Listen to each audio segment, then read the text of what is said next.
Mistä rakennusosista muodostuu yhteisökehittäjän ja valmentajan ammatillinen henkilöbrändi? Peruskiviä on 4. Ensimmäisen peruskiven muodostavat persoonallisuus ja arvot. Toisen peruskiven muodostavat taidot ja osaamiset. 3. peruskivellä ovat ammatilliset ja sosiaaliset ihmissuhteet sekä viestintä- ja vuorovaikutustaidot. 4. peruskivellä ovat aikaansaannokset ja tulokset.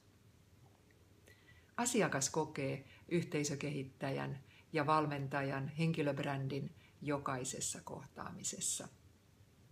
Digitaalisena henkilöbrändi tulee näkyväksi sosiaalisen median profiileissa ja yhteisöllisessä viestinnässä, LinkedInissä, Twitterissä, Facebookissa. Ammatillinen henkilöbrändi rakentuu pitkäjänteisesti koko työelämän ajan, sitä mukaan kun kasvamme ihmisinä ja kehitymme ammattilaisina. Miksi sitten tarvitsemme ammattimaisesti rakennetun henkilöbrändin? Menestyäksemme uudessa digitaalisessa työelämässä ja kovenevassa kansainvälisessä kilpailussa.